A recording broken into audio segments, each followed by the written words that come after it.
예, 안녕하십니까. 아, 니엇니엇 이제 기말이 다가오고 있습니다. 기말고사 출제에 대해서는 여러분들한테 아마 지난주에 다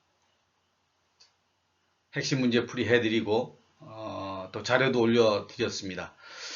그것을 여러분들이 출력하셔서 시험 볼 때 오픈 자료, 오픈북으로 해가지고 모두 다 맞히시면 A 플러스가 될 것입니다. 물론 이제 과제 40점 만점이 있고 출석 수업도 20점 만점이 있으니까 과제는 제출만 하면 거의 40점 만점 드릴 거고 기간이 초과됐어도 많이 안 깎겠습니다. 1점 내지 3점 정도만 감점하고 다 점수 드릴 거고 출석 수업은 여러분들이 열심히 챙기셔서 지각 결석 없이 하면 만점 받으실 수 있는 거니까 모두 합해서 100점 만점 받으셔가지고 이번에는 절대평가니까 A 플러스의 영광을 누리시기 바랍니다. 그러면 여러분들도 기분 좋고 또 여러분들이 또 저에 대해 좋게 설문을 써주시면 저 또한 기분 좋은 결과를 맞이할 수 있지 않겠습니까? 지난해 가을학기에 제가 세종사이버대학교에서 전체 교수 180명 중에 6명 뽑는데 베스트 티칭 어워드에 제가 2등을 해서 총장상 받고 금일봉을 받았습니다. 많지는 않지만 50만 원이지만 뭐 그런 대로 돈의 많고 적음을 떠나서 기분의 문제죠. 하여튼 여러분이나 저나 한 학기 마무리가 아주 기분 좋게 마무리될 수 있었으면 하는 마음이 간절합니다. 이번 시간에는 특별히 여러분들한테 특강 강좌를 마련했습니다.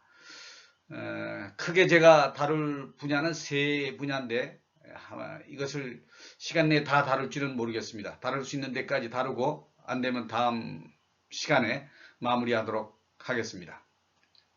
첫 번째 다룰 분야가 우리나라의 이제 안전 문화에 관련된 문제.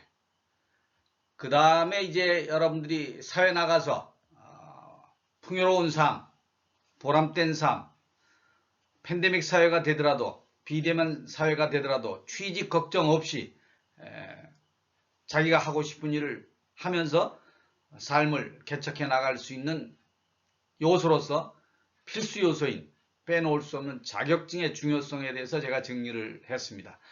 그것에 대해서 설명을 드리고 마지막으로 이것은 이제 뭐 여러분들이 지금 당장 하실 일은 아니지만 졸업 후에 취업하셔서는 자본주의 사회는 뭐니 해도 뭐니가 최고인 세상이기 때문에 여러분들이 부자 경제를 읽을 수 있는 역량을 갖추도록 제가 지금까지 살아온 삶의 경험을 토로해서 제가 실천해왔고 제가 수없이 실패해왔고 마지막 성공하게 된 그 내용을 중심으로 자본주의 사회에서의 성공 인생을 만드는 부자 경제 특강을 해드리도록 하겠습니다. 저는 뭐 행정학 분야를 전공했습니다만은 그래도 초급대학교에서 한국방송통신대학교에서 사이버 교육으로 여러분들과 같이 사이버 교육으로 지금 뭐 온라인 교육밖에 안 되니까 오프라인 교육이 안 되고 사이버 교육으로 경영학과를 초급대학을 졸업했으니까 경제 분야에 전혀 문외한은 아닙니다. 그런대로 경제의 흐름을 읽을 줄 압니다. 여러분들도 자본주의 사회에서 살아가려면 경제의 흐름을 읽을 줄 아셔야 됩니다. 그래서 중요한 것은 노력, 자신의 역량, 창의력이 자본주의 사회에서는 부를 축적한다는 것. 그래서 세상엔 절대로 공짜는 없다는 것. 이것을 말씀드리고 자본주의 사회는 뭐니 해도 뭐니가 최고다. 이런 말씀도 드리겠습니다. 자, 학습할 내용은 첫 번째 우리나라의 안전문화 현 주소와 혁신 과제를 살펴보고 두 번째 우리나라 재난관리 시스템. 그래서 재난관리 시스템에서는 이제 우리나라 재난관리가 전반적으로 어떻게 되어 있는지 대통령서부터 저 국가 중앙기구서부터 지방기구까지 또 민간 자원봉사단체까지 어떤 시스템으로 돌아가는지를 총괄적으로 살펴보는 시간이 되겠습니다. 그 다음에 마지막으로 자격증 취득과 부자 경제 특강에 대해서 살펴보는 시간을 갖도록 하겠습니다. 그래서 학습의 목표는 우리나라 안전문화 현주소와 혁신과제를 설명드리고 그 다음에 우리나라 재난관리 시스템에 대해서 상세히 설명을 드리겠습니다. 마지막으로 자격증 취득 도전 합격과 자본주의 사회에 있어서 부자 경제를 창출하는 전략을 탐구할 수 있도록 이 분야에 대해서 제가 경험해온 바를 여러분들한테 공짜는 아니지만 거의 공짜로 전달해 드리도록 하겠습니다. 자, 먼저 그러면 우리나라 안전문화의 현 주소가 어떤지를 살펴보도록 하겠습니다. 여러분들이 생각하실 때도 우리나라 민족성은 낙관성이 강하다 이렇게 아마 생각하실 겁니다. 굉장히 낙관성이 강하죠. 옛날부터 우리는 흥타령 같은 거 전한 삼거리 흥 뭐 이렇게 그냥 흥이 나는 민족, 아리랑 춤을 추면서 춤을 춰가면서 흥을 돋구는 민족. 그리고 지금 BTS가 세계 시장을 석권하면서 한류에 돌풍을 일으키고 있는 것. 이런 것들이 다 흥이 강한, 낙관성이 강한 민족성 덕분에 나온 것이 아닌가 이렇게 생각합니다. 그러다 보니까 안전 분야에 있어서는 안전 분야는 낙관성이 강하면 안 되는데 대부분의 국민들이 설마 내게 무슨 일이 있으랴 대충 빨리빨리 이런 문화가 형성되고 있습니다. 빨리빨리 문화가 저는 우리나라를 발전시키는 데 있어서 상당히 중요한 역할을 했다고 생각합니다. 전후 폐허에서 보릿고개에서 아침은 건너뛰고 점심은 라면으로 때우고 저녁은 숭늉으로 때우는 생활을 하면서 맞습니까? 틀립니까? 그 말도 거짓말이죠. 굶기를 밥 먹듯 했다는 얘기죠.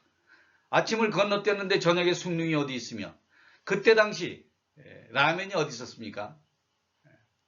보리개떡 같은 거나 해먹고 하루에 한 끼, 두 끼 이렇게 먹으면서 살던 국가가 세계 인류 역사에 한강의 기적을 가장 짧은 역사의 일군 기반을 닦는 건 15년 그리고 중진국, 선진국 이런 나라와 같이 어깨를 버금가게 경제대국에 들어간 건 50년 내에 일궜지 않습니까?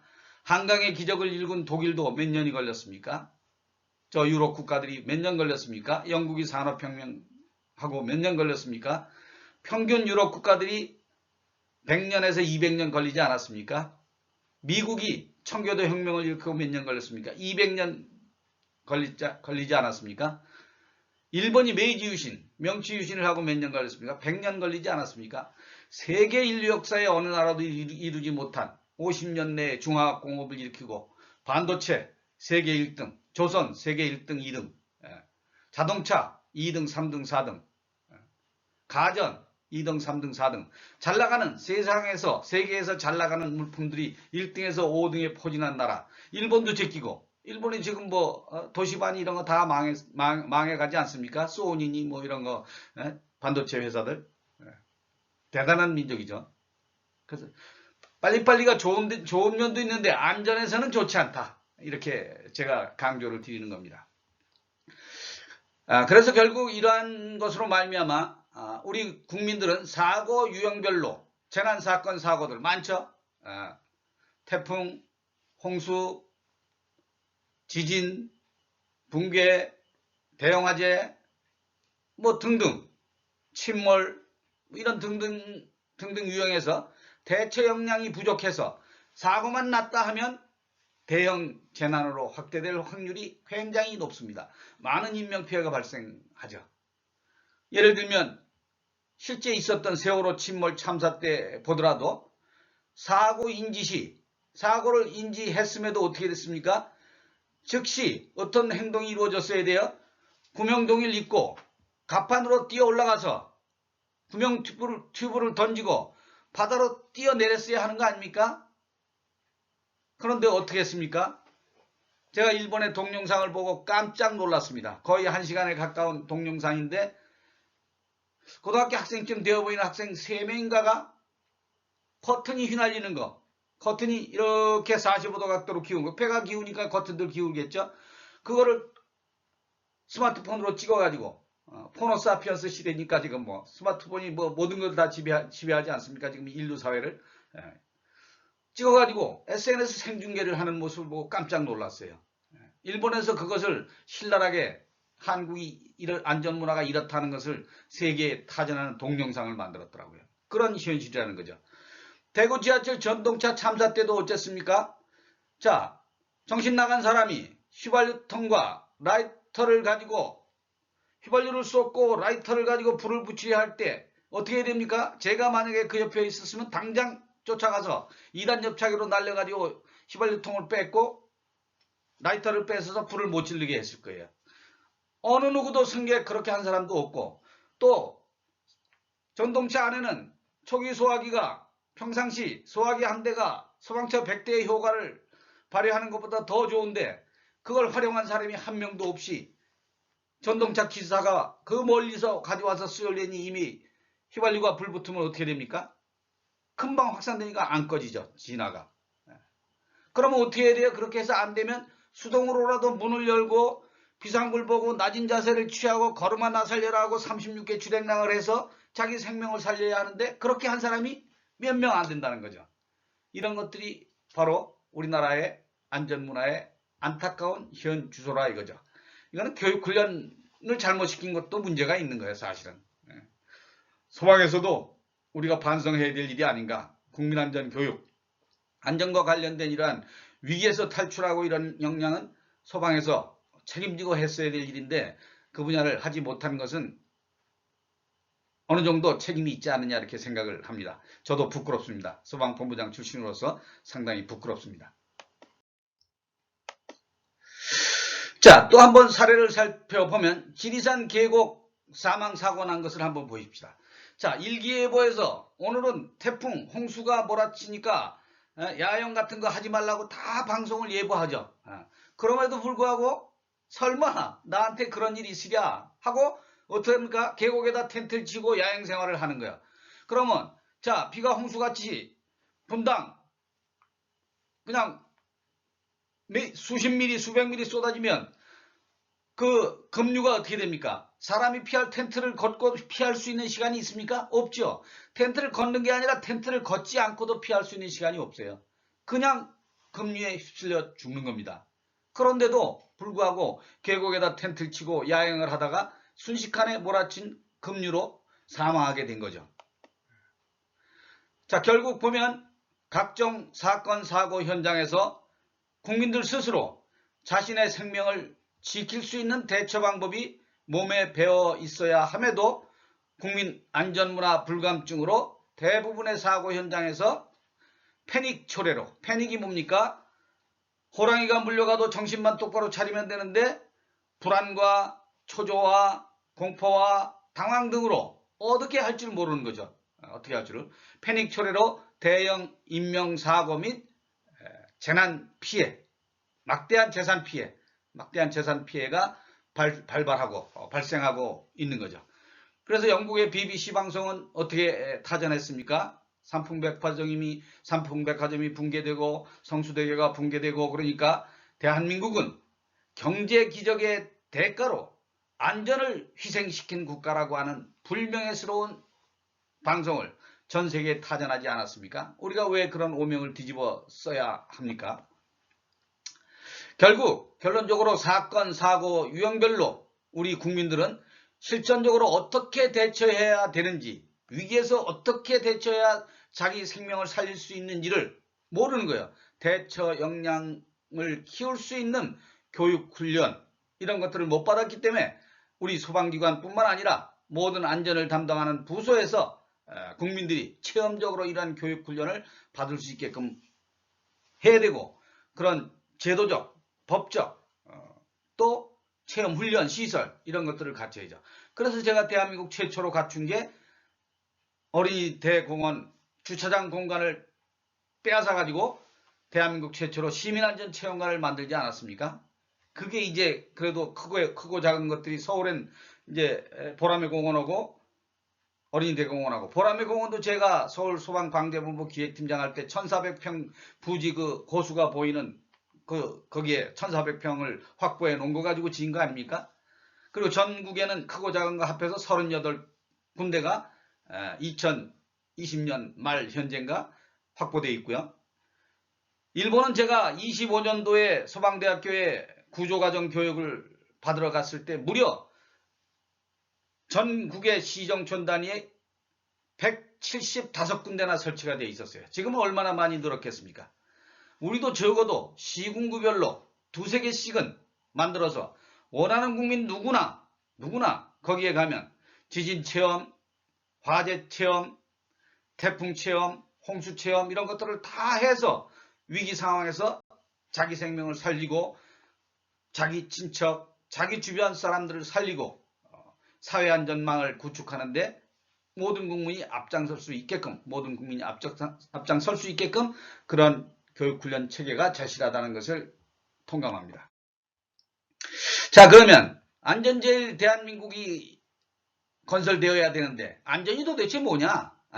안전이라고 하는 것은 우리가 여러분들이 이제 한문 세대가 아닐 텐데 저는 웬만한 한문은 제가 다 배웠습니다. 그래서 웬만한 건 다 압니다. 이 안자는 뭡니까? 편안할 안자, 편안하다 이런 거죠. 편안한 게 또 어때요? 전자는 뭐예요? 온전할 전자, 편안하고 온전하다. 우리나라가 과연 지금 편안하고 온전합니까? 삼풍백화점이 붕괴됐는데 잊을만 하면 또 성수대교가 붕괴됐네. 잊을만 하면 세월호가 침몰됐네. 잊을만 하면 대구 지하철 화재 전동차 참사가 났네. 잊을만 하면 분당 판교 테크노밸리 환기구가 무너져서 사람이 죽었네. 뻑하면 터지죠. 하늘과 땅, 바다와 육지 가릴 것 없이 여기저기서 일본말로는 아찌꼬치라 그러는데 아찌꼬치 여기저기에서 잊을만 하면 대형사고가 터져서 많은 인명과 재산 피해가 발생하고 있는 것입니다. 그래서 안전교육이란 뭐냐 그러면 안전교육이라고 하는 것은 교육의 수단을 통해서 일상생활에서 안전에 필요한 지식과 기능과 태도 등을 숙지해서 자신만 살자는 게 아니죠. 자신과 또 타인의 귀중한 생명을 지키고 우리 모두 뭐예요? 건강한 삶을 영위할 수 있는 습관을 육성하는 것이 되겠습니다. 여러분들 그렇게 돼 있습니까 지금? 건강한 삶을 살 수 있게끔 습관이 여러분의 몸에 배어 있습니까? 그렇게 안 돼 있다면 우리는 반성해야 됩니다. 소방 관련 과목을 그동안 많이 들으셨는데 그렇게 되지 않았다면 반성해야죠. 물론 1학년은 아니지만 이 과목을 들으시면 이제 어느 정도 감이 잡히실 겁니다. 자, 요거 사진은 이제 제가 인터넷 들어가 보니까 초등학생들 작품입니다. 안전표 포스터. 아주 잘 그렸죠? 한순간에 일어나는 교통사고. 당신의 손에 달려있다 하면서 이렇게 손에다가 자동차를 매달아서 아주 발상이 기특해요. 이 지식기반 사회는 이제 창의력의 사회, 지혜의 사회, 지식기반 정보통신산업사회 이런 사회를 살아가려면 창의력과 상상력이 없으면 안 되죠. 필수 요소죠. 자, 그래서 안전교육을 통해서 뭘 하자는 거냐? 지식, 즉 이해. 지식이라는 것은 사고 발생 원인 및 위험을 완전히 이해할 줄 알아야 돼요. 그런 것을 내 몸에서 완전히 익히고 있어야 돼. 사고 발생 원인은 어떤 것들이 있고 위험이라는 건 뭐고 이런 것들을 완전히 이해시키는 거예요. 그 다음에 기능을 숙달. 알고만 있으면 안 돼. 몸에 배워야 돼 완전히. 그러려면 결국 어떻게 해야 돼요? 실험하고 실습하고 체험하고 그런 것을 통해서 완전히 몸의 안전행동이 학습되도록 그렇게 해야 된다는 거죠. 그래서 제가 강조하는 게 시민안전체험관 같은 것을 전국에 시, 군, 구 단위로 적어도 두세 개 군데씩은 확충을 해서 원하는 국민 누구나 실전 체험교육 훈련을 받게 해야 된다는 것을 강조드리는 겁니다. 다음은 태도, 행동이죠. 위기 상황별 즉각 대처할 수 있는 그러한 것이 몸에 배어 있어가지고 안전수칙을 철저히 지키면 자신의 생명뿐만 아니라 사회 안전망 확충하는 데 있어도 있어서 획기적인 성과가 나타날 수 있는 거죠. 그러나 지금 우리 국민들은 위기 상황별 대처 역량이 부족함으로 말미암아 세월호, 대구 지하철, 분당 환기구 등 사고만 나면 많은 인명 피해가 일어났던 것입니다. 자, 이것은 어린이집에서 그 심폐소생술을 하는 어린이 안전 교육입니다. 저도 이제 경기도 재난 분야 안전 전문 강사로 위촉이 돼서 이 마네킹을 2개를 또 돈을 들여서 샀습니다. 가져가서 이제 교육시킬 때 실제로 실습하기 위해서. 여러분들도 이제 대면 교육이 되게 되면 제가 가져가서 한번 실질적으로 체험할 수 있도록 그렇게 교육을 진행하도록 하겠습니다. 자, 현대 사회에 대해서 특징을 울리백은 독일의 사회학자죠. 사회학자인 울리백은 이렇게 얘기를 했습니다. 현대 사회는 근대화되고 산업화되고 기술이 진보됨에 따라서 어떻게 됐냐? 기술적 복잡성이 증가됐고 지진 등 자연 환경이 변화하고 테러 등 사회 환경이 변화하고 있다. 그래서 결국 뭐가 됐느냐? 리스크 소사이어티다. 그래서 위험 사회라고 하는 책자를 발간을 했어요. 그러므로 말미암아 대형 재난들이 발생하고 환경이 파괴되고 있다. 그렇죠? 대형 재난이 많이 발생하고 있죠. 우리나라도 여기 보면 이제 요 맨 왼쪽이 성수대교 붕괴, 아니 성수대교가 아니죠. 삼풍백화점 붕괴된 사진이고, 요거는 이제 여의도 공동구 지하 공동구 화재가 나서 그냥 뭐 엄청난 연기들이 나오는 그 장면이고, 요것이 이제 바로 성수대교 맨 오른쪽 것이 성수대교 붕괴. 그냥 뭐 두부 자른 듯이 그냥 툭 떨어졌죠. 이게 게르바교기 때문에 그렇습니다. 나중에 게르바교가 뭔지 설명을 드리도록 하겠습니다. 자, 메슬로우의 욕구 위계설에도 안전 욕구를 2번째로 강조를 했습니다. 메슬로우는 인간의 욕구가 크게 이렇게 5단계로 나누어진다. 그래서 낮은 단계의 욕구가 충족돼야 보다 더 상위 단계로 간다 이러면서 제일 하위 욕구가 뭐예요? 생리적 욕구다. 이렇게 강조를 했죠. 다 아시겠지만. 이것은 뭡니까? 식욕, 성욕, 수면욕 같은 거. 이런 것들이 이제 생리적 욕구가 되겠고, 2번째로 이러한 욕구가 충족되면 위험으로부터, 고통으로부터 안정을 원하는 거죠. 안전의 욕구. 그런데 우리 국민은 이게 좀 결핍되어 있죠. 3번째는 이제 이런 것들이 확보가 되면 애정의 욕구, 사랑하고 싶은 마음이 생기는 거죠. 애정 욕구, 이런 것들이 생기고, 사귀고 싶고, 뭐 소속감을 갖고 싶고 이런 게 생기고, 그 다음엔 어떤 욕구가 생겨요? 존경의 욕구가 생기죠. 자, 사회로부터 내가 존경받고 싶은 거죠. 인정받고 싶고, 승인받고 싶고, 지위를 확보하고 싶고, 명예를 획득하고 싶고 이런 거죠. 마지막 단계는 뭐예요? 자아실현 욕구. 우리 뭐 평범한 사람들은 자아실현까지 가기는 힘들겠지만 하여튼 자기 혁신을 통해서 실질적인 어떠한 자아를 실현하는 것. 뭐 대표적인 분들이 스님 같으신 분들이겠죠. 그래서 이 메슬로우의 욕구 5단계설은 위계설은 뭐 꼭 맞는 건 아니죠. 하위 욕구가 충족돼야 꼭 상위 욕구가 충족된다는 건 맞지 않지만 평균적으로는 그렇다는 거죠. 평균적으로는. 그러나 평균적인 것을 아니라면 자아실현 욕구가 강한 사람이 있을 수도 있고, 존경 욕구가 강한 사람이 있을 수도 있고, 애정 욕구가 강한 사람이 있을 수도 있고, 안전 욕구가 강한 사람이 있을 거고, 또 생리적 욕구가 강한 사람이 있을 거고. 여러분은 어떻습니까? 생리적 욕구가 지금 해결되셨습니까? 그런 것 저런 거 다 해결하기 위해서 자기를 갖춰야 되는 거죠. 그래서 제가 자격증을 취득하시라고 계속 강조드리는 겁니다. 자, 그래서 욕구의 발달에 대해서 1차적 욕구와 2차적 욕구로 나누어서 위로 갈수록 고차원, 밑으로 갈수록 저차원. 이걸 이제 그림으로 이렇게 쫙 설명을 해서 생리적 욕구는 결국 뭐예요? 식욕, 성욕, 수면욕, 배설욕, 뭐 이런 것들. 안전 욕구는 위험, 고통으로부터의 회피, 안정. 애정의 욕구는 애정, 친화, 소속함, 사랑. 존경은 승인, 존경, 지위, 명예 같은 거. 자아실현은 자기완성, 삶의 보람을 느끼는 거. 이런 게 되겠죠.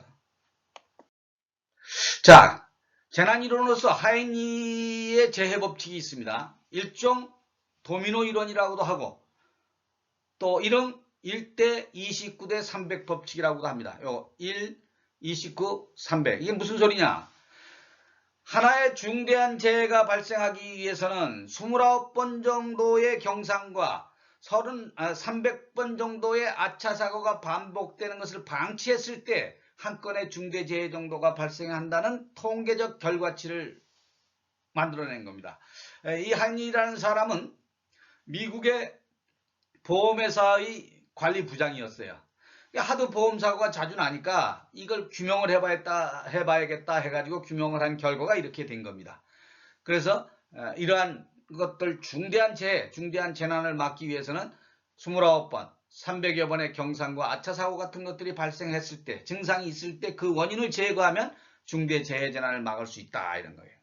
그래서 그런 요소들로 추락, 낙하, 끼임, 교통사고, 불안전한 행동 상태, 충돌, 화재, 폭발, 생활안전 뭐 이런 것들이 있다는 거죠. 자, 그래서 사고 발생 과정은 이렇게 나타내 준 것이 되겠습니다. 도미노 이론이죠. 도미노식으로 이렇게 자빠지는 건데, 첫째 뭐예요? 사회 환경 및 유전적 요소들이 부적합한 것들이 있다는 거죠. 그렇죠, 있죠. 사회 환경 유전적 요소 등이 있죠. 아무래도. 그 다음에 개인적으로 결함을 갖고 있는 것도 있죠. 그 다음에 그러다 보면 불안전한 행동도 나오고 불안전한 상태가 이루어지겠죠. 이것이 결국 어떻게 돼요? 사고로 이어지고 사고가 반복되다 보면 커다란 재난으로 해가지고 쿵! 그 재난이 일어나면 그냥 국가가 뒤집히고 난리가 나는 거죠. 그래서 하이니 재해법칙은 도미노 이론이라고도 하고 또 1대 29대 300 법칙이라고도 한다. 이렇게 알아두시면 되겠습니다. 자, 우리나라 국가재난관리 시스템에 대해서 발전해온 과정을 우선 먼저 살펴보도록 하겠습니다. 재난의 유형은 세 가지 재난 및 안전관리 기본법에서 정의하고 있는 자연재난, 태풍, 홍수, 지진 같은 거, 사회재난, 화재, 교통사고 같은 거, 해외재난 똑같죠? 자연재난과 사회재난이 일어나는 거지 해외라고 해서 해외에서 일어나는 재난이 다른 재난은 아니죠. 다만 해외재난을 왜 집어넣느냐? 해외에서 살고 계신 동포들이 재난으로 고통을 받을 때 국가에서 지원해 줄 수 있는 근거를 마련하기 위해서 넣어놓은 것이 되겠습니다.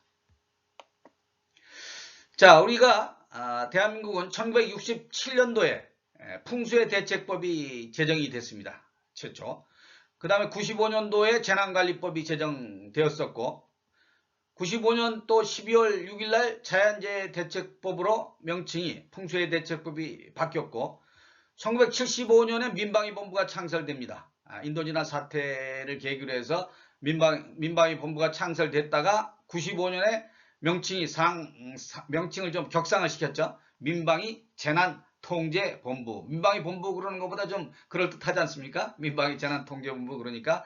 그 다음에 2004년에 소방방재청이 개청이 됐죠. 그래서 소방방재청에서 사회재난, 자연재난을 총괄하는 그러한 시스템을 갖췄다가 2014년에 국민안전처가 신설이 됐고 정부 조직법이 개정됐죠. 그래서 정부 조직법 개정되면서 국민안전처가 신설되고 소방방재청이 있었습니다만은 박근혜 정부 당시 세월호 침몰 사고가 일어나면서 소방방재청은 없어졌기 때문에 국민안전처에서 소방은 어떻게 존재했습니까? 중앙소방안전본부, 중앙소방본부 체계로 유지가 되면서 중앙소방본부장의 직급은 그대로 차관급으로. 그러니까 국민안전처의 차관도 차관, 또 그 밑에서 근무하는 부하인 중앙소방본부장도 차관. 그 잘못된 거죠, 조직이. 그랬다가 문재인 정부 들어서면서 2017년 7월 26일 날 행정안전부 외청으로 소방청이 독립되게 되었습니다. 그리고 2020년 4월 1일 전 소방공무원이 국가직화가 되었죠. 자, 이번 시간에는 대표적인 국가재난 등 사례를 좀 고찰을 해 보도록 하겠습니다. 이것은 세계에서 제일 높은 세계 최대 두바이에 있는 그 빌딩, 두바이몰. 이거는 이제 분수쇼 시간에 찍어진 사진이 되겠습니다. 우선 대표적인 국가 재난 등 사례를 고찰하도록 하겠습니다. 먼저 판교 테크노밸리 환기구 사진입니다. 판교 테크노밸리 이 환기구가 무너진 것도 2014년 10월 17일이죠. 10월 17일. 자, 가만히 보십시오. 여기. 이 환기구가 어떻게 생겼습니까? 이렇게 해서 부채꼴로 되어 있죠. 부채꼴로 이렇게. 잘 보시면 보이죠. 이렇게 부채꼴로 묘 가운데가 쑥 들어가 있고 양옆으로 이렇게 좀 올라와 있는 장면. 이건 사람이 올라가서 이렇게 된 게 아니고 본래 그런 모양의 환기구였다고 합니다. 여기 설명이 되어 있죠. 철망이 휘어진 것은 아니고 구조물의 모양이 원래 부채꼴 모양이라서 이렇게 보이는 거다. 저렇게 보이는 거다. 이렇게 나와 있죠. 자, 그러면 왜 분당 환기구가 무너질 수밖에 없었냐? 이거 분석해 놓은 것을 제가 인터넷에 검색해서 찾았는데 아주 잘 만들어 놨더라고요. 일반 그레이팅 설계 입체 도면으로서 기본 설계를 할 때 기본 설계 방식이 어떻게 돼 있냐면 이렇게 되어 있었어요. 이렇게. 예. 첫 번째 여기 뭡니까? 겹침 턱을 설계하게 돼 있죠. 여기다가 겹침 턱을 이렇게 설계하게 돼 있었는데 그게 어떻게 됐습니까? 실제 설계에서 그냥 겹침 턱이 없이 앙카를 박는 구조로 됐죠. 실제 설계에서 이 빔이 어떻습니까? 본래 기본 설계할 때는 H빔이 안정적이죠. 사실은 이렇게 양쪽으로 이렇게 홈이 다 파여 있어가지고 안정적인데 실제 설계에서 어떻게 바뀌었습니까? 디귿자로 그냥 이렇게 바뀌었습니까? 디귿자로 요 보이시죠? 예, 디귿자로 지멋대로 바꾸는 거예요. 예. 말도 안 되는 거죠. 그 다음에 여기 이제 앙카 고정. 그런데 어떻게 되느냐? 이것이 이제 부실 시공된 거예요. 앙카가 어떻게 됐어요? 부실하게 용접을 했다고 여기 나와 있죠. 부실하게 용접. 자, 판교 사고 현장 신기남 의원실에서 재구성한 입체 도면인데 설계를 위반했죠. 부실 용접. 여기에 용접이 부실했고 이 앙카 박는 것도 부실하게 시공됐고 또 여기 간격, 이격 보이죠? 이격도 발생했고 이게 말이 안 되는 거죠, 사실. 그래서 앙카 부실 시공이 됐다는 것을 이제 밝혀낸 거고 부실하게 이 앙카가 또 용접을 해버린 것.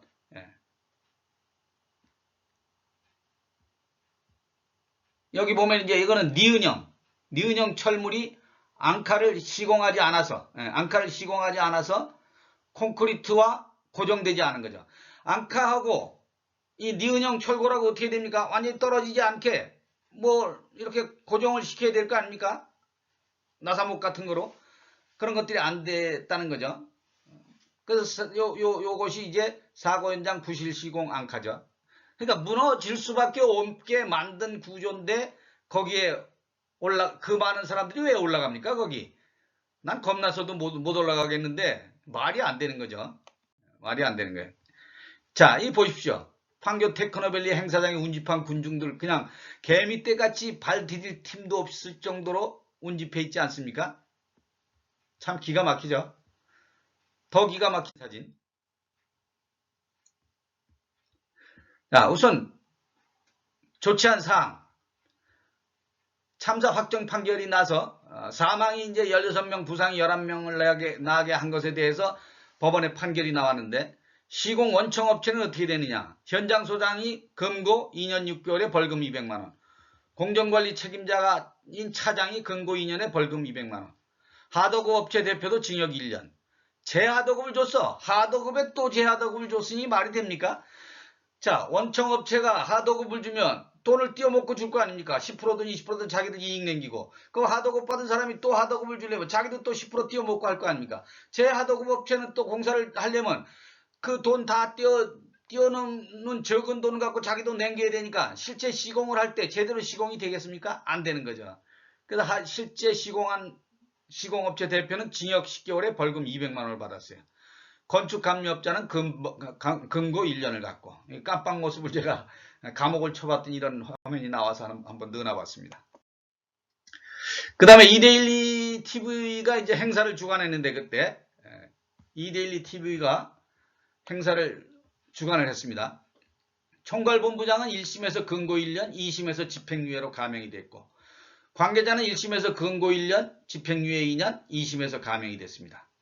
그 다음에 경기과학기술원은 이데일리 TV와 행사를 공동 개최했는데 관계자가 1심에서 근고 1년을 받았다가 집행유예 2년, 2심에서 감형. 행사업체 대표는 구속 기소됐지만 1심에서 무죄를 받았고 경기과학기술원 소속 안전대책 실무자가 아주 비참해졌죠.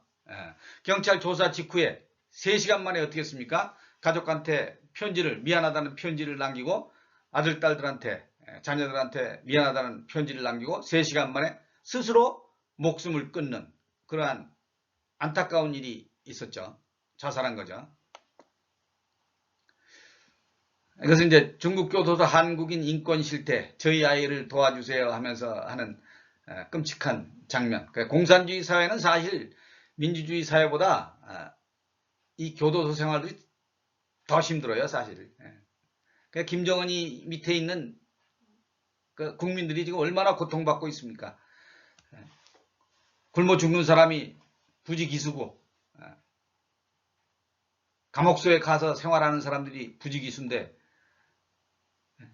사회주의를 숭상하는 국민이 많이 있다는 것이 참 저로서는 안타깝습니다. 누가 사회주의자라고는 제가 말씀을 드리지 않겠습니다. 사회주의, 공산주의는 망한 거 아닙니까? 사실. 구소련이 붕괴가 되면서 동구권이 몰락한 거 결국 자본주의한테 패한 거 아니에요? 미국의 어느 대통령 때 무너졌습니까? 레이건 대통령 때 누구하고? 고르바초프하고 해서 고르바초프가 무릎 꿇고 물러난 거 아닙니까? 레이건 대통령 영화배우 출신이 대단했죠. 야, 이건 뭐 삼풍백화점 붕괴 장면 한번 보시라고 얼마나 끔찍합니까? 이건 뭐 붕괴된 현장에서 작업하는 우리 소방공무원들의 모습. 저도 현장에 가봤습니다만은 세멘트를 한 주먹을 쥐어보니까 부서지더라고요. 얼마 만에 무너졌습니까? 겨우 5년 5개월 29일 만에 와르르. 이 말이 됩니까?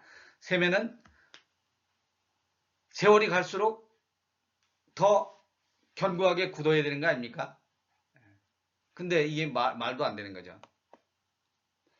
자, 이렇게 됐어요. 옥상에 1.5톤짜리 옥상 수조가 있었어요. 옥상 수조. 근데 그 밑이 갈라지기 시작하니까 이거를 그냥 우에서 좌로 이렇게 옮겨간 거예요. 우에서 좌로. 아니 우측이 무너지면 좌측으로 하면 좌측은 안 무너지나요? 그러니까 그 하중을 못 견딘 거지. 이거 화살표로 이렇게 쭉 나와 있죠. 하중을 못 견디고 있다가 결국은 와르르 무너진 거죠. 기가 막히죠. 자, 이거 이제 화면으로 이렇게 하중을 받았다는 것을 나타내 보여주고 있는 겁니다. 본래 삼풍백화점의 모습은 이랬습니다. 뭐 바겐세일 한다고 이렇게 근사하게 선전도 하고 이랬던 백화점인데 사고 후 이렇게 지상에 있어야 될 건물이 중간 부분이 다 그냥 폭삭 가라앉아가지고 지상에는 없죠. 다 지하로 들어가 버렸죠. 어떻게 건물이 무너져도 이렇게 무너질 수가 있습니까? 참 기가 막히죠. 예. 자, 이거 보십시오. 얼마나 끔찍합니까? 여기 보면 삼풍백화점이 87년도 착공해서 89년 11월 완공됐다가 시작한 건 12월 1일 날 개장한 거야. 89년 12월 1일. 근데 무너진 건 언제 무너졌어요? 무너진 건. 무너진 날짜가 여기 안 나오나?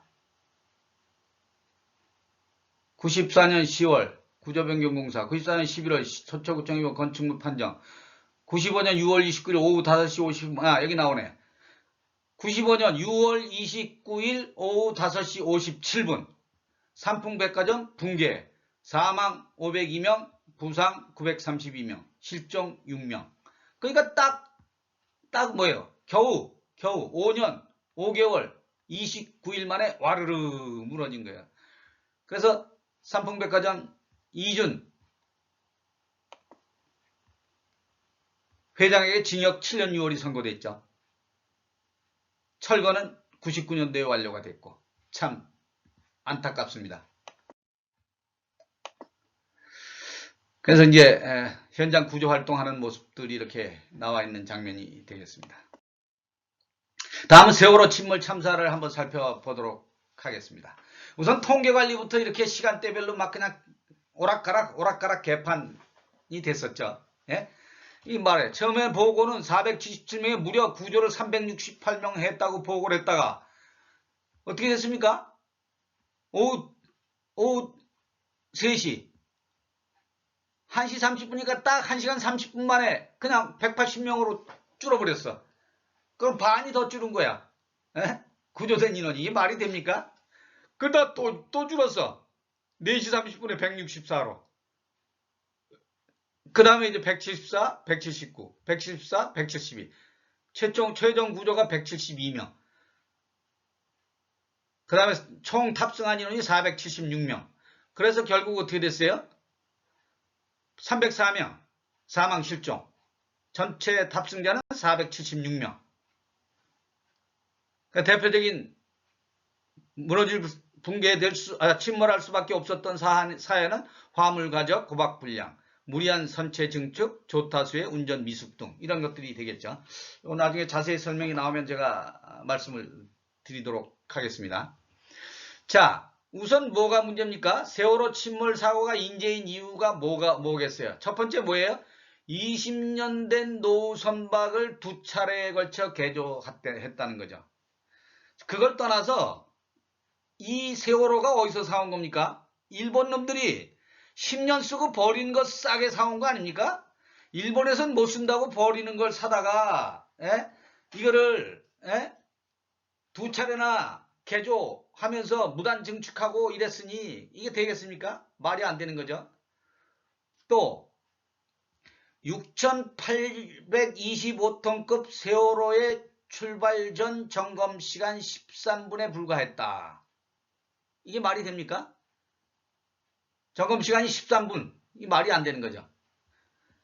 또 투입 5개월도 안 된 항해사가 배를 운항했다. 야, 이거 참 5개월도 안 된 항해사가 운항을 했어요. 말이 안 되죠. 명확한 이유 없이 갑작스럽게 변침을 했어요. 갑작스럽게 변침. 그 다음에 사고 후 승객에게 대기하라는 안내방송만 거듭. 이게 무려 10여 차례 했다고 그래요. 이게 말이 됩니까? 대기하라는 안내방송 하면서 선장하고 선원들은 어떻게 했습니까? 자기들이 선장 선원이 아니라는 것을 가리기 위해서 선장 선원복을 벗어버리고 팬티파랍으로 뛰어나오지 않았습니까? 한심하며 한심하며. 안전조치 매뉴얼이 전혀 없었고 선장과 일부 승무원이 가장 먼저 탈출했다는 이 끔찍한, 있을 수 없는 얘기죠. 여러분들 타이타닉호 침몰할 때 선장은 어떻게 했습니까? 마지막까지 구조하는데 혼신의 힘을 다하는 장면 보지 않았습니까? 기가 막힙니다. 이게 안전문화예요, 우리나라. 참사 원인 및 피해를 봅시다. 2014년 4월 16일 인천에서 제주까지 가는 세월호가 진도 인근 해상에서 침몰한 거죠. 승객 304명이 사망하거나 실종했고 결국 사망이죠 뭐. 전체 탑승자는 476명이었다는 거. 자, 문제를 보십시오. 여기 다 나와 있네. 화물 과적 어떻게 했느냐, 이게 말이 됩니까? 150대 767톤이 기준이. 근데 어떻게 했어요? 180대, 차는 30대나 더 싣고 물건은 1157톤. 이게 얼마를 더 실은 겁니까? 도대체 767, 867, 967, 1067, 1167. 우와, 390톤을 더 실은 거야. 390톤을. 이 말이 됩니까? 침몰할 수밖에 없죠. 침몰할 수밖에. 고박불량이라는 게 뭐예요? 그러면 그렇게 실었으면 안전하게 이렇게 배가 흔들리고 파도에 휘몰아쳐도 쓰러지지 않게 완전히 고정해서 딱 묶어놔야 되는데 그게 제대로 다 안 된 거예요. 그 다음에 무리하게 선체를 증축해가지고 어떻게 했습니까? 선체에다가 갤러리 만들고 세월호 회장 침실 만들고 이랬지 않습니까? 이게 말이 됩니까? 말도 안 되죠. 그 다음에 진도 VTS 관제가 허술했어요.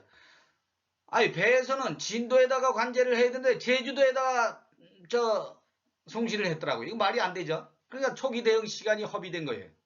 그 다음에 허둥된 정부. 그렇죠. 정부도 허둥댔고 그래서 초동 대처가 실패됐죠. 여기에 긴급구조기관은 어디였습니까? 해양경찰청이었죠. 허둥대다가 초동 대처가 실패한 거고 뒤늦은 구조작업에 돌입했지만 말짱 도루묵이 된 거죠. 결국은. 말짱 도루묵은 아니지만 거의 다 304명이면 뭐 사망 실종이면 말이 안 되는 거죠. 조타수의 운전 미숙 등 이런 것들을 봤을 때 침몰할 수밖에 없었겠구나 이런 생각이 드시죠. 자, 그래서 이것을 한번 제가 자료에서 인터넷에 찾아보니까 세월호 참사 진실 10가지에 대한 그 내용들을 잘 정리를 해놨어요. 여기 써놓기를 뭐 지워지고 사라지고 은폐당한 세월호 참사 진실 10가지 그랬는데 한번 보겠습니다.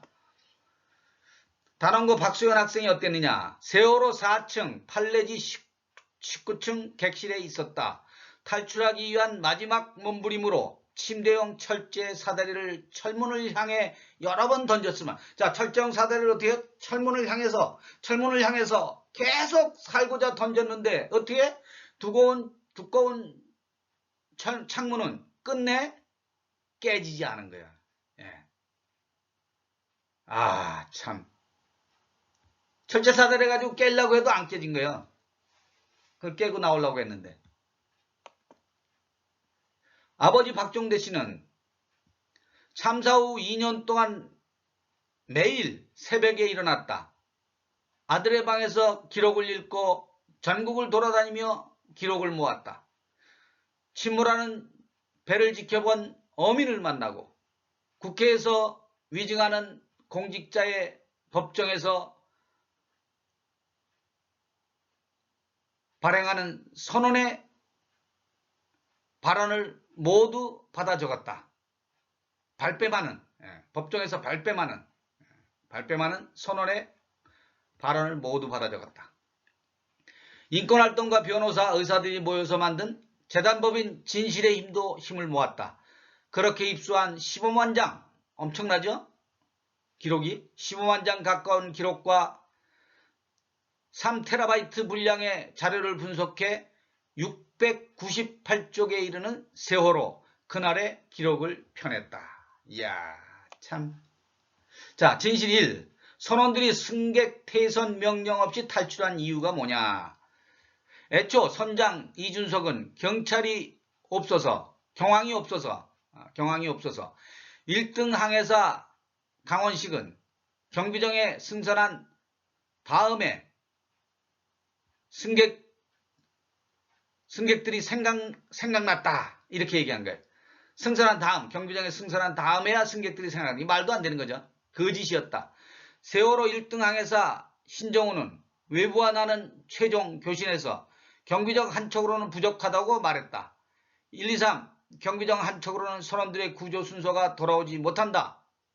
결국 선원들은 자신들이 구조되는 기회가 사라질까봐 교신을 끊고 1, 2, 3정으로 옮겨 탔다. 이게 나오지 않습니까? 선원들이 1, 2, 3정 하나밖에 경비정이 없었으니까 자기들이 구조 못 받으니까 승객을 먼저 구조하다 보면 자기들이 먼저 살기 위해서 그런 방송을 한 거예요. 이 말도 안 되는 거지, 이 자식들.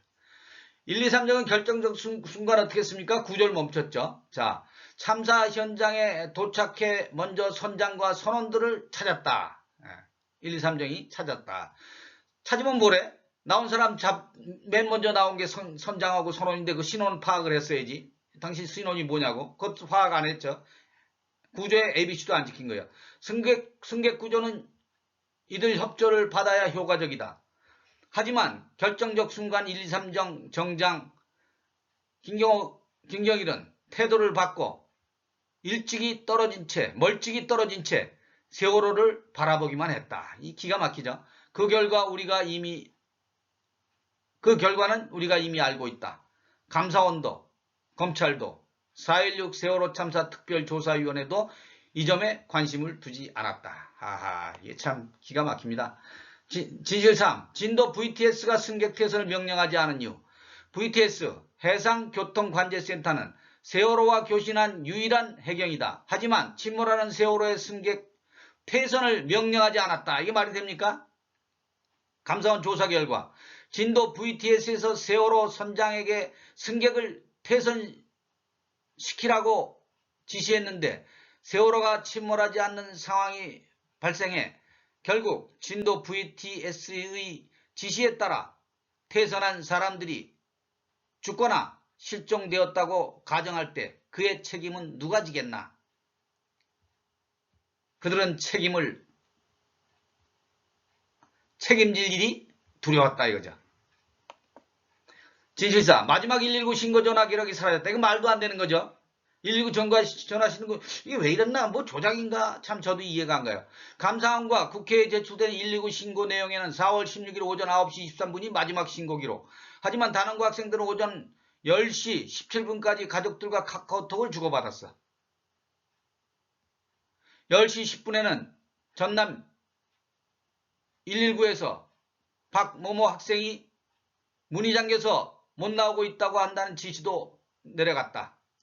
마지막까지 아우성친 희생자들의 신고 내용이 사라졌을 가능성이 크다. 하하, 이 기가 막혀요. 진시로 인천해경이 가장 먼저 사고를 인지했다. 이게 또 말이 안 되는 거죠. 인천해경은 지금까지 목포해경 상황실을 통해 오전 0시 5분께 사고를 통보받았다고 알려졌다. 하지만 인천 운항관리실 운항관리사 전정윤이 인천해경 상황실로부터 사고 소식을 들은 건 오전 8시 55분. 인천해경은 최소한 그 시간 이전에 사고를 인지하고 있었다는 말이 된다. 진실 6. 서해 해양경찰청과 해양경찰청 본청은 서로 책임을 떠넘겼다. 순환고법상 현장 지휘자는 서해 해양경찰청장 김수현과 목포 해양경찰서장 김문홍이다. 해양경찰청장 김석균 이 양반은 제가 한양대학교 대학원 때 박사학위 과정을 같이 공부한 양반이라 제가 잘 아는 사람입니다. 실력이 대단해요. 김석균은 해경본청의 역할을 상급부서에 보고하는 것이라고 규정했다. 반면 서해 해경청장 김수현은 해양경찰청과 경비국장이 현장에서 총괄 지휘했고 서해 해경청은 지휘라인이 아니라 스태프가 되었다며 김석균의 말에 반박했다. 이게 해양경찰청장이죠. 제 동기생. 서로 책임 떠넘기기. 하지만 결국 구조 실패 책임은 123정 정장 배장이라는 얘기죠. 책임자. 김경일 홀로 지고 형사처벌을 받았다. 123정 정장도 경찰, 해양경찰서장이죠. 그러니까 정장이니까 뭐 서장이지 뭐. 안타깝습니다. 진실 7. 123정 정장 김경일은 골든타임에 인증사진을 찍었다. 유일한 해경 구조종인 123정 정장 김경일의 휴대전화에는 기울어진 세월호 선수를 바라보는 김경일의 뒷모습, 선원들이 조타실에서 빠져나오는 모습, 구명뗏목을 터뜨리는 해경의 모습 등이 찍혀 있었다.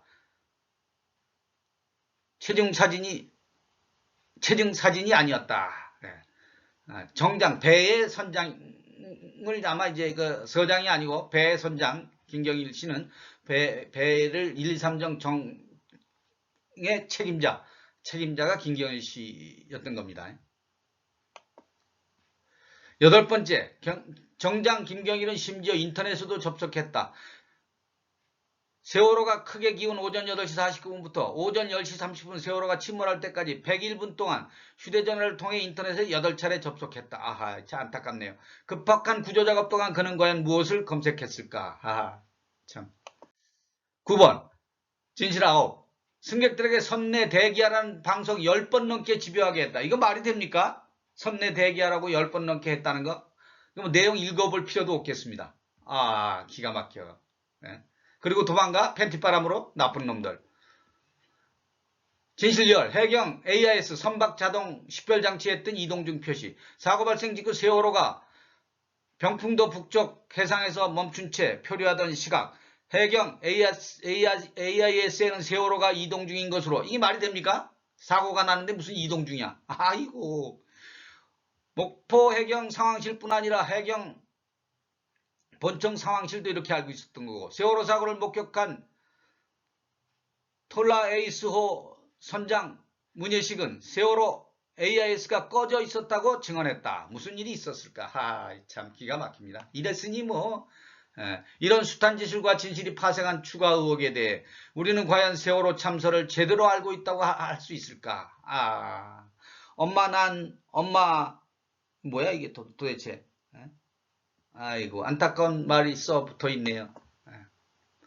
이 한겨레에서 이제 한겨레 카드로 만들어 놓은 건데 아주 잘 만들어 놨어요. 근데 이 시간이 많이 흘렀기 때문에 이번 주차에는 여기까지 하고 마쳐야 될 것 같습니다. 여기까지 하고 마치고 다음 주에